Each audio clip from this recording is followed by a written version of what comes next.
is Shekhar here. I'm so grateful to the IRF that we get this opportunity to ask you some questions. And for the first time, I've seen you, and I'm glad that I can ask you a simple question.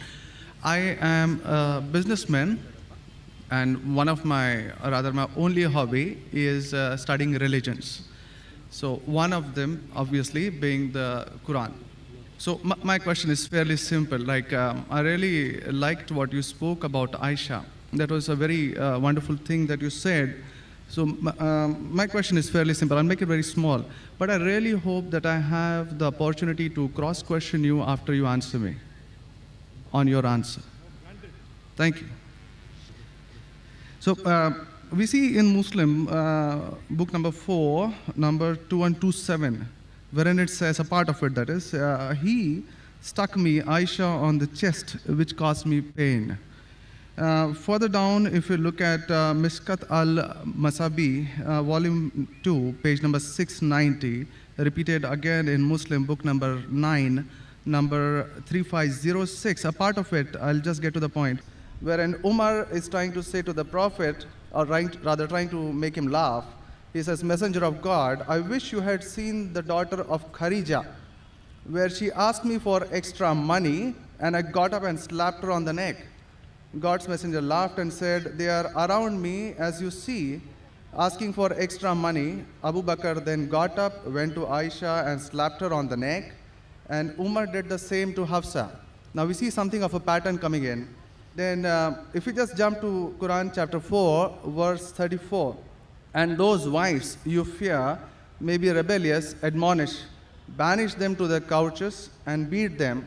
Now, as I understand from your talk, that there is equal punishment for both man and woman. I'm not contending whether they should be beaten or not. My point is, what is the right of the woman if the man is wrong? Because he gets to beat her up. Brother asked a very good question, and I give you the right to cross-question me after the answer. It is granted. The brother quoted hadith of Sahih Muslim and Mishkat al-Masabi. Do you know the relationship between Hafsa and Hazrat Umar? Well, I've not really got to the point that much. I'm still studying. Do you know the relationship of Aisha and Abu Bakr? May Allah be pleased with them both. Her father, if I'm not mistaken. That's right. I'm asking you a question. Are you married? Yes. Yes. Do you have a daughter? 2 of them. 2 of them, fine. I get to go to heaven. Sorry? I get to go to heaven. No. If you bring them up correctly, I remember with that. love and compassion, then you'll go to heaven, otherwise not. But, just kidding. But that is only righteous deed. Without iman, you can't enter Jannah. So for you to go to heaven, besides upbringing your 2 daughters correctly, you have to follow the laws of the Quran and the Sahih Hadith and be a believer. I understand. That we'll discuss after answer to you. I understand. After answer, inshallah. I'm asking a simple question. Suppose your daughter, if she wants to jump from a 10-story building, what will you do?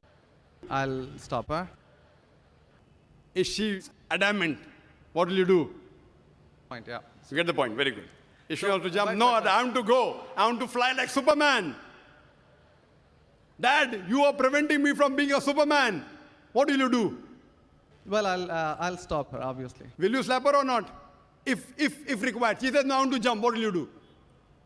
Well, I can ask it the other way around. What I'm if asking, my wife brother. sees... I'm asking. If she wants to jump from the 10-story. I will hit her. If required. Not normally. You will say, Arey beti, jaan do na, Superman mat bano. Nahi banne ka abba. Jump marne ka hai. Ab dekho kaisa udti hu main. I want to fly. One flap. A father is cruel to be kind. Yes. Now, our beloved Prophet Muhammad said, anyone who does not love Allah and His Messenger more than his own life, he is not a Muslim.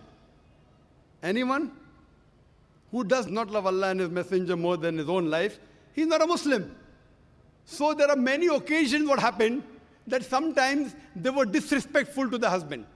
Not a normal husband, Prophet Muhammad sallallahu alaihi wasallam. There were many occasions, not one occasion. There are many occasions, Hazrat Umar, may Allah be pleased with him, and Hazrat Abu Bakr, may Allah be pleased with him. When they came to know that one of the wives has caused pain to the Prophet, they were the father-in-law of the Prophet. But they loved the Prophet not only more than their daughter, they loved the Prophet more than their own life. There are many occasions. Which occasion you are referring to, I don't know. There were occasions when they came to know that my daughter has caused pain to the Prophet of Allah. How dare she does it? They being father, they have the right to slap. Not you and me. For us, they are the Ummahatul Mu'mineen. They are the mothers of the believers. But yet, they were human beings. Even the wives of the Prophet, though they were wives of the Prophet, they are the best examples, yet they were human beings and they did make mistakes. Like the ayah recited by the Qari, Surah Nisa chapter 4, 32. They want equal rights. There was in Surah Azab chapter 33, where the wives of the Prophet tell the Prophet, why don't you give us the luxury of this world? They objected, why are we undergoing such a life of poverty? So Allah sends a revelation. If you want this world, I will grant it to you, but you will not get Jannah. The verse of the Quran says, I will free you. That means, if you want, I will let you go free. Divorce, not that he divorced. And you can get the luxury of this world, but you won't get heaven in the hereafter. And the wives of the Prophet, they repented and they asked for forgiveness and Allah forgave them. So here also it's in context. And going against the Prophet is more bad than jumping from top. Jumping from top, your daughter will kill herself, that's it. Correct? But going against the Prophet is more bad. Did you get the answer? Sir, but my question still stands. I understood your point. I haven't completed my answer. Okay, you asked the question, no problem. My question is pretty simple. I haven't completed my answer yet, brother. All right. Because I know your question was in two parts. Then you quoted the verse of the Quran, Surah Nisa, chapter 4, 34. Yeah. And said about wife beating. I want to complete that before you answer. Otherwise, you say Zakir answered half. I only answered one part of your question regarding hadith. The second part is of Surah Nisa, chapter 4, verse number 34. Exactly after the verse that was recited by the Qari. After verse which says, Ar-Rijalu Qawwamuna 'ala an-Nisa, that the men are the protectors of the women. The verse says that if they're disobedient, then don't talk to her. After that, don't share the bed. Then the Arabic word is daraba, means beat her lightly. The Arabic word is beat her lightly, daraba. Ibn Abbas, may Allah be pleased with him, said, when you beat your wife, you should not beat on the face. Point number one. Point number two, when you beat your wife, there should be no mark left on her body. And he gave an example, beating with a miswak. Miswak is toothbrush. In modern way, I will say beating with a handkerchief. Handkerchief. Now, if you beat your wife with a handkerchief, it is symbolic. It is not wife bashing. Wife bashing is not allowed in Islam. Wife bashing means one shot on the face. Hit so hard so that the mark remains. She'll remember you for the next 1 week or 2 weeks. In Islam, wife bashing is prohibited. It is daraba, means beat her lightly. That means first you tell her she's wrong. You admonish her. Don't share the bed with her. Ultimatum. Last warning. Beat her lightly. Now, what I said, for any crime committed, the punishment is same. Punishment is same. Beating lightly is not a punishment, it is a warning. Can you do the opposite? Can the daughter hit the father? What if your daughter slaps you? Will you like it?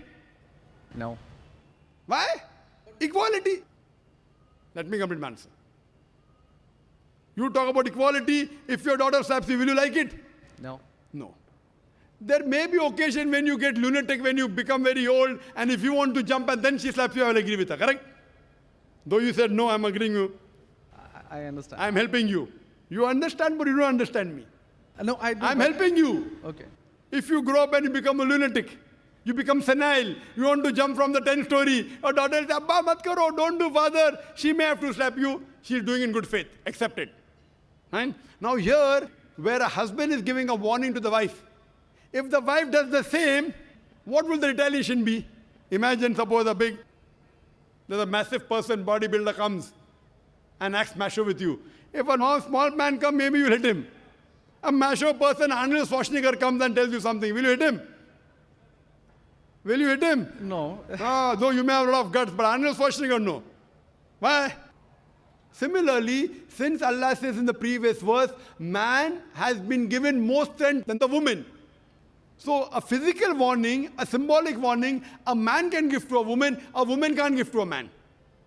A woman can't. There are other things. There are other things she can do. Such as? Such as, for example, if she has to cook food in the house, It's the duty of the husband to get market. She can refuse to cook. If you don't get market, I will not cook. She can object. Very well. She can object saying, I will not cook. It's an objection on her part. If, for example, he is not offering salah is important, she can object nicely, with love and affection. My dear husband, please offer salah. Then she may get a little bit angry also, no problem. Getting angry with husband is not allowed, unless it's for the sake of Allah and His Rasul. But not physical. She can't get physical. If she gets physical, there will be retaliation. It will never work. Imagine your wife slapping you. Will you leave her? Fine, you may say, Jando. So, what do you realize? This is a symbolic beating. What the Western media has done, they portray as though it is wife bashing. Where is wife bashing? You know the hadith also. So, because of that, Islam is the best way of life. It shows you how to lead life with your wives also. Hope that answers the question. If you have any counter question, you're most welcome, brother. Yes, actually 2 points on that. Primarily, the first thing that you said is a daraba, which means basically tapping. And as I understand from the Hand's Word Dictionary, it comes from the word idrib. And now, if you look at it, the Arabic word is used in 2 ways. One, to strike up a poem, the word idrib, from which the word darwa is taken out. The first is to strike up a poem, and the second, which is used 12 times in the Quran, is a physical action of striking. You said strike off? Strike up a poem, or strike second, up a poem. Strike up a poem, metaphorically. Second part is the physical action of striking. It's used again in Surah 8:12, wherein it about an angel strike off their heads, strike off the very tips of their fingers. The same word is used. So how can the same word be interpreted there as lightly, but here as very good question. The second part. Very good question. Very good question. The second part is that if we come back to Sahih Bukhari, volume 7, number 715, again, the respectable, I truly mean that, respectable woman Aisha, a great scholar, I read about her, narrated, Aisha said that a lady came wearing a green veil and complained to her, that is Aisha, and showed her a green spot on her skin caused by beating. It was the habit at that time for women to support each other, means when they get beaten up, so you support each other. So when Allah's messenger came, Aisha said, I have not seen any woman suffering as much as a believing woman. Look, her skin is greener than her clothes. That was my second part. As for second part, I'll answer first, and first part, I'll answer second. No problem. She's complaining to the Prophet that somebody has done injustice to her. It doesn't end saying the Prophet agreed with it. If someone has done injustice, if we read ahead in some other hadith, the Prophet may have done justice to her. It doesn't say that someone beat her and the Prophet agreed with it. Correct? She is just reporting that maybe there is injustice done to a woman. That's it. The moment she's complaining means she's disagreeing with it. She didn't say, Prophet, I heard a very good thing I saw, that the woman was beaten up. The moment she's complaining means the wife, Hazrat Aisha, may Allah be pleased with her, disapproved of it. So the lesson we get from this is, no one should beat the woman such a way that she becomes green. But sir, see, the exact statement she makes is that I have not seen any woman, that's Aisha herself, it's not my interpretation, I have not seen any woman suffering as much as the believing woman. So we see at the time of Muhammad that women were really in very, very bad shape, even though... You know there are hadiths saying, I have not seen a person, a believing person like Hazrat Bilal suffering. What was he suffering from? His master tortured him and said, don't say there's one God and I will leave you. Hazrat Bilal, may Allah be pleased with him, on that death stone, he's agreed to die. He will say, I will not denounce Allah. I will keep on saying, La ilaha illallah Muhammad Rasulullah. There is no God but Allah and Prophet Muhammad is a messenger. He's taking the pain. That means if I say Hazrat Bilal is a believer who is being tortured, that does not mean that what act that being done on Hazrat Bilal, may Allah be pleased with him, is right. It is wrong. but he's a believer who's taking the pain. In this context, we have to see the context and go to the Shara. You have to see Fath al-Bari, and what was the woman? What was she? Who tortured her? Was it the master? Was she a slave woman? You have to go to the Shara. I'm not a muhaddis. I'm telling you what the answer can be. You have to go to the Shara and find out. Why was she? Who hit her? Who beat her? Did the husband do? Was the husband a believer? There are 10,000 reasons. But Just sir, because- excuse me, in Mishkat al-Masabi, Brother Shekhar, volume 2. Brother Shekhar, Yes. what I would like you to do, there are so many people waiting at all the mics. Precisely, concisely, I would like you to put your question in a few words and then close. Because you got such a big sheaf of papers, there are many people I see waiting with small slips just or one something. question. So we cannot allow this whole thing to go on. This is not a debate session. It's a question and Brother. answer session. I want you to put your question in the next 4 sentences. Let Dr. Zakir answer so that all the many ladies standing there here also get a chance. We have exactly 1 hour, 12 minutes left. We have very occupied sorry 20 about minutes already. Brother, initially you asked 2 questions answered. You said, I want a counter. What counter you gave? In the counter, you're asking 1 more question.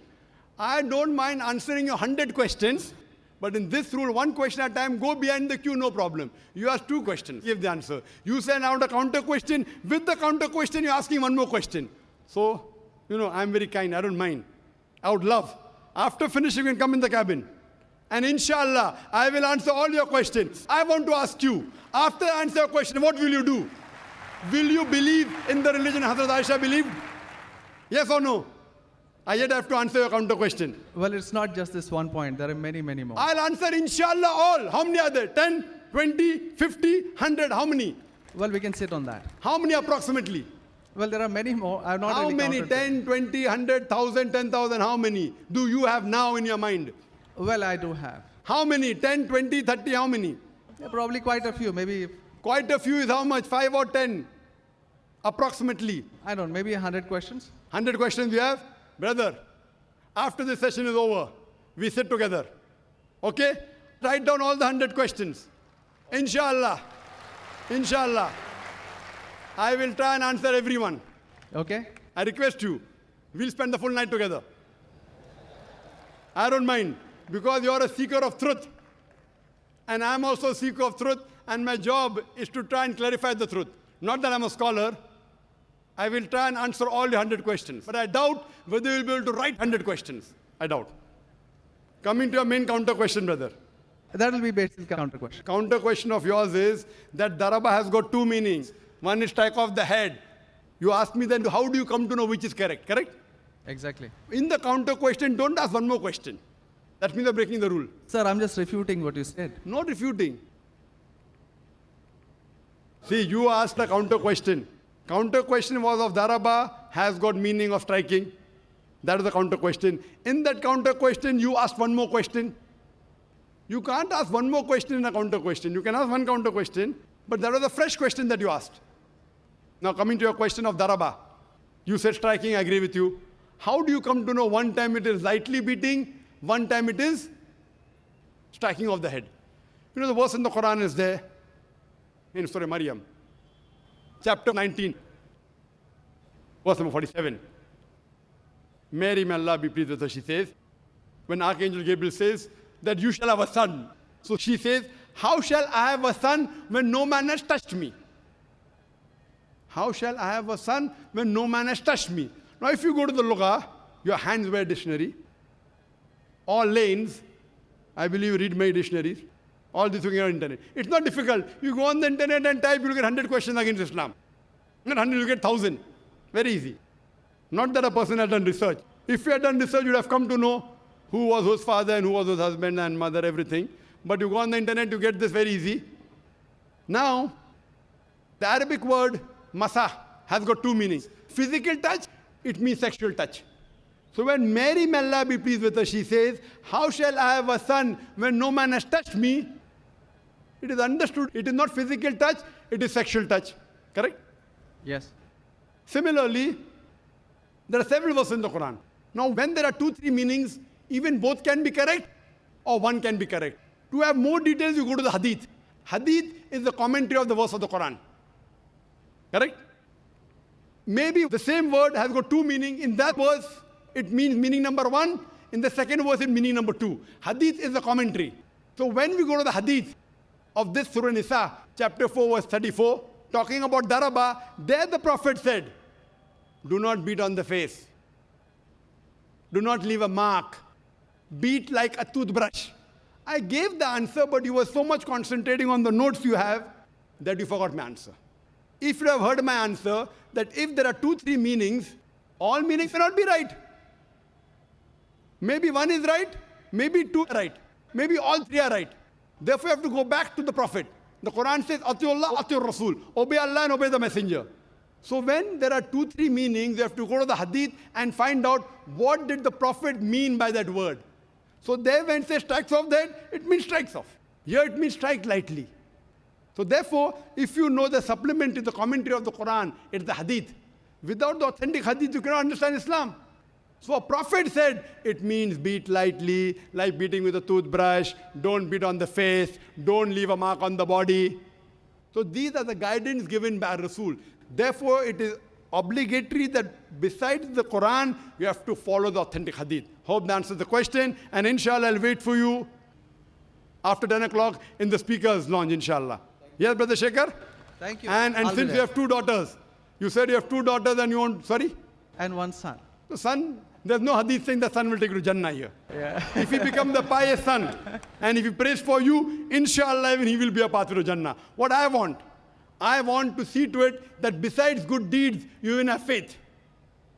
Faith is one of the important criteria to go to Jannah. And since you have an urge to go to Jannah, to paradise, inshallah, I pray to Allah subhanahu wa ta'ala, may He make me the zarya, the pathway to take you to Jannah, inshallah.